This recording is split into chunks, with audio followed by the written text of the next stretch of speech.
The issue that we have in this country is that while we may recognize that as an American country, there can be someone who I grew up with who's black, Asian, Mexican, or otherwise, and they love Christmas and they love baseball. We do the same things. We're good friends. And don't you dare insult my friend over the way they look.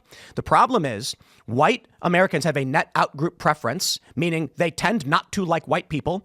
But every other race is a net in-group preference. And that's going to create racial animosity to an extreme degree. But there's no connection. Where's a black area that you want to live? In any country, in any continent. Hyde Park in Chicago, where they're all rich. Okay. That's you were talking about a very small little neighborhood in a city. I'm talking about, but the majority black areas at the greater region of Southside Chicago, we could talk about from every country, meaning there is an understanding that, like, we've already seen it with, like, Sierra Leone. You can't just take, or Haiti, right? This is a good example. Haiti, Sierra Leone. You can't just take people who fundamentally value different things, like Africans who look to ancestors in the past, where Protestants look to hope in the future. You're talking about cultural regions. I know, but I'm saying you can't just throw on, like we saw Sierra Leone. You can't just throw, or Liberia and these other places that are now just hotbeds of slavery. I think Liberia is the best example of, like, just giving them an American constitution, a parliament. It doesn't work because you can't put a culture on top of a culture. Correct. And that's what I'm saying, is that it's not a racial it doesn't issue. mean that races are less valuable. That's why it's not racist. I'm not saying that other races don't matter. I'm saying I could go and look at what's going on in India, and I can see that,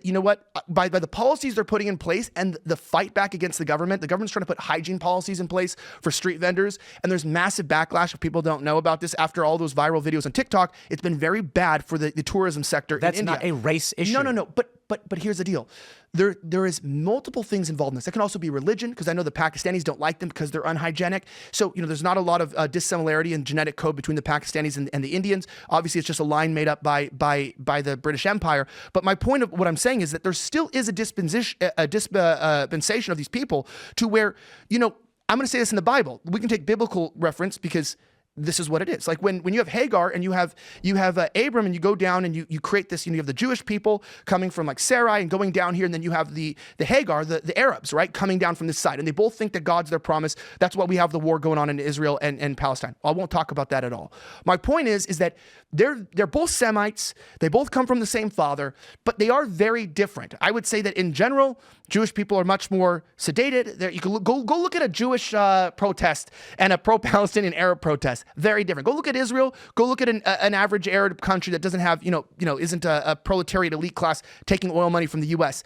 They have different expression, different personality types, and they have just a half bit different genetics at the very top. On top of that, when I look at this, they're Semitic, they live in the same region, same climate, everything. They're very different in their values and everything. And it can only be linked directly back to what?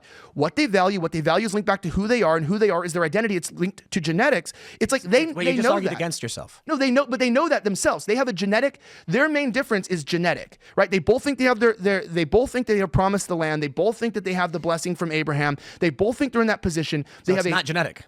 No, they have a half genetic difference, because God said what to Hagar? He said that your descendants, because the promise wasn't supposed to be for you, I will make a people of your people. He said it. So he goes, I will make, this is what they believe too. This is billions of people in the world believe. No, this is not the tangent, because he said, because he said, we're you're going to be totally wild off like track in donkeys. economics, and you're talking about religion in the Bible. I'm Elijah, I'm talking about genetics here. I'm saying, he said that you will be wild like donkeys. Your hands will be against all people, and people will be at war with you. You will be at war with them till the end of time.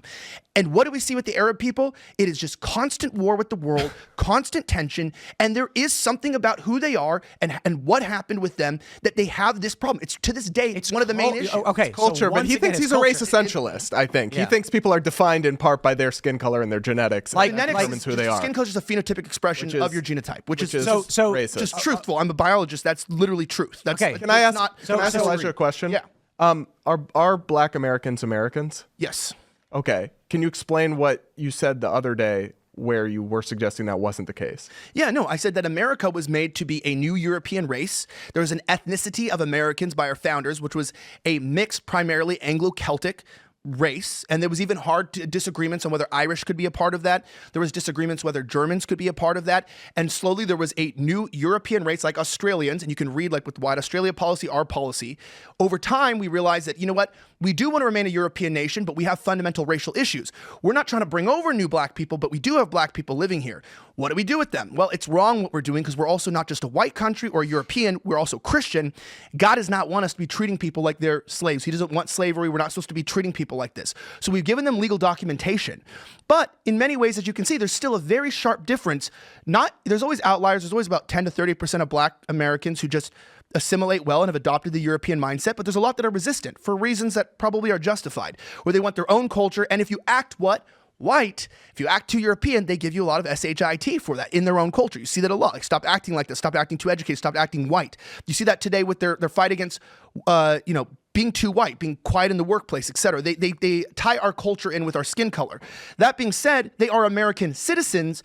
We have documentations because we're an empire, but they're not. They know that there's something wrong, which is why they either want Wakanda or something going on. They realize that there's some damage that's been done. Did you say most black people want Wakanda? Thanks for watching this clip from the Culture War podcast. We're live every Friday, 10 a.m. to noon, so subscribe and come hang out.